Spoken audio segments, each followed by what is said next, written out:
Assalamualaikum warahmatullahi wabarakatuh.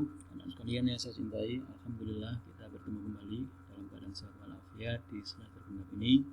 Ayolah pertama semangat ya. Dan kita mulai pembelajaran hari ini fisika. Bismillahirrahmanirrahim. Kita mulai. Bab yang akan kita bahas adalah tentang tekanan. Bagian pertama, adapun tujuan pembelajaran pada hari ini adalah menuliskan rumus yang berlaku pada tekanan zat padat dan zat cair. Yang kedua, dapat menerapkan rumus pada tekanan zat padat dan zat cair. Marilah kita pelajari yang pertama, tekanan pada zat padat. Pengertian tekanan secara umum adalah merupakan besarnya gaya yang bekerja per satuan luas. Rumusnya P sama dengan F dibagi A. Ini rumus tekanan pada zat padat. Keterangannya P itu tekanan, satuannya Newton per meter persegi. F itu gaya tekan, satuannya Newton, dan A luas permukaan bidang, satuannya meter persegi. Satuan tekanan juga disebut Pascal, disingkat PA, karena 1 Pascal sama dengan 1 Newton per meter persegi. Dari rumus ini ada hubungan bahwa tekanan berbanding lurus dengan gaya. Artinya semakin besar gaya, semakin besar tekanan yang dihasilkan, dan sebaliknya. Tekanan berbanding terbalik dengan luas bidang. Artinya semakin luas bidang, semakin kecil tekanannya. Atau semakin kecil luas bidangnya, semakin besar tekanannya. Kita perhatikan contoh. Di sini ada 3 macam benda. Jika masing-masing ini gayanya atau beratnya sama-sama dijatuhkan di tempat yang becek, yang berlumpur, mana benda yang menancap paling dalam atau mana benda yang tekanannya paling besar. Dari sini mungkin kalian bisa menebak bahwa nanti akan, kalau dijatuhkan di tempat yang lumpur, ini adalah benda yang paling dalam menancapnya. Berarti paling besar tekanannya. Jadi dikatakan bahwa semakin kecil permukaannya, semakin besar tekanannya. Jadi kalau ini besar, permukaan bawahnya kan paling luas, ini besar, maka tekanannya kecil. Ini tengah-tengah ini.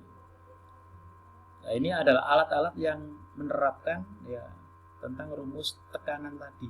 Permukaannya dibuat runcing, kecil, permukaannya kecil, runcing, ini runcing.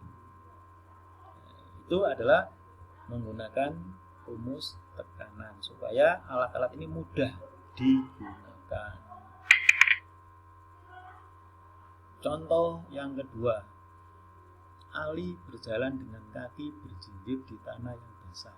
Jika luas permukaan masing-masing kaki 50 cm persegi dan beratnya 300 Newton, berapa tekanan Ali terhadap tanah?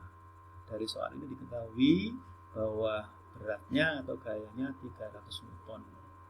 Luas permukaan kakinya 50 cm persegi. Ini harus dijadikan meter persegi, yaitu sama dengan 0,05 meter persegi. Karena kakinya kan 2, maka dikalikan 2 sama dengan 0,01 meter persegi. Yang ditanyakan adalah tekanan atau P sama dengan berapa. Jawabannya adalah P sama dengan F dibagi A. F-nya satuannya sudah Newton, 300, dibagi A. A luas permukaan jangan yang ini, tapi yang memakai satuan meter persegi. Ini dihitung, dihitung hasilnya 30.000 Pascal. Ini jawabannya. Contoh 3. Sebuah balok memiliki ukuran panjangnya 40, lebarnya 20, tingginya atau tebalnya 5 cm. Beratnya ini adalah 60 Newton.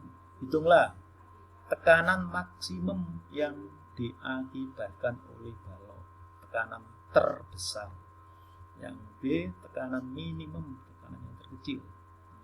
Jawabannya adalah untuk menjawab yang tekanan maksimum itu harus luasnya kita cari yang minimum, luas minimum. Luas minimum adalah ukuran ini yang terkecil, berarti kan ini bagian sini. Nah, ini adalah lebar kali tinggi. Kita ambil di sini yang minimum, yaitu 20 dan 5. Kita hitung 100 cm persegi, kita jadikan meter, 0,01 meter persegi. Jadi tekanan maksimumnya adalah 60 dibagi 0,01 sama dengan 6.000 Pascal. Jawaban yang A. Jawaban yang B, tekanan minimum berarti luasnya harus maksimum. Luas maksimumnya berarti panjang kali lebar. Angka tadi yang kita ambil yang maksimum yaitu 40 dan 20. Hasilnya 800 cm persegi dijadikan meter persegi.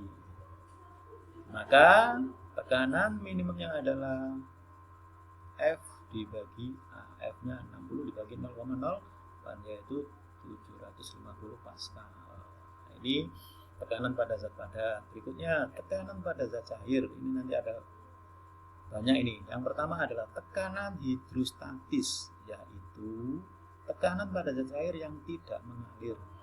Besarnya ditentukan oleh massa jenis zat cair, kemudian percepatan gravitasi dan kedalaman zat cair. Rumusannya adalah P sama dengan ini berarti rho kali G kali H. Keterangannya P tekanan hidrostatis, satuannya sama tadi yaitu N per meter persegi atau Pascal. Rho, ini rho bukan P, rho massa jenis zat cair, satuannya kilogram per meter kubik. G percepatan gravitasi meter per sekon kuadrat, dan H kedalaman air, kedalaman zat cair M. Dari rumus di atas berarti makin ke dalam dari permukaan zat cair, tekanan makin besar. Itulah sebabnya bagian dasar pada bendungan atau tanggul air lebih tebal daripada bagian atasnya. Juga kalau kamu berenang di air yang dalam, itu akan tekanannya besar sehingga akan mudah untuk timbul. Sekarang contoh soal.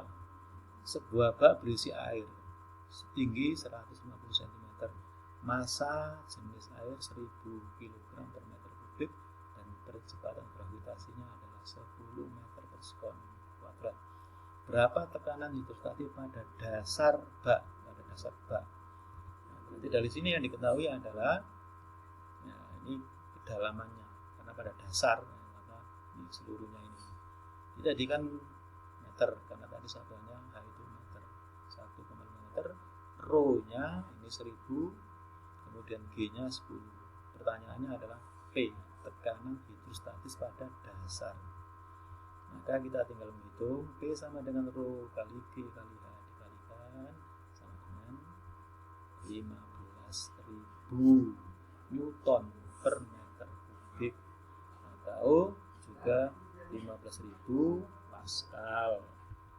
Kemudian contoh yang kedua, ini ada bejana atau wadah.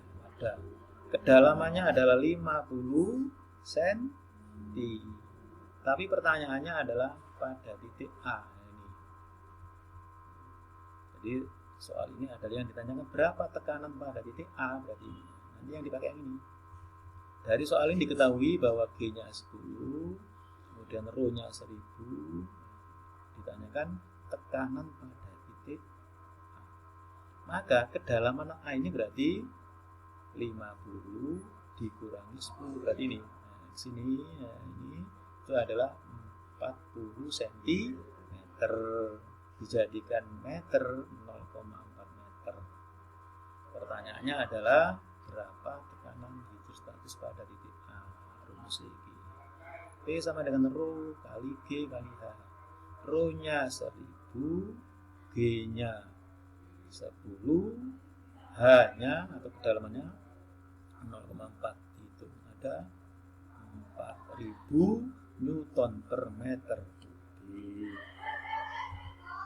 Kemudian ini setelah kita mengikuti pembelajaran, maka ayo belajar mandiri dengan mengulang-ulang tadi tugas ini.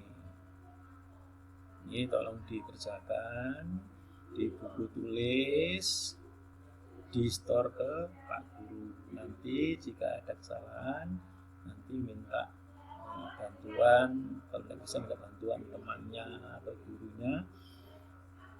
Kemudian nanti akan saya mulai. Sekian, mudah-mudahan bermanfaat dan akhirnya billahi taufiq wal hidayah.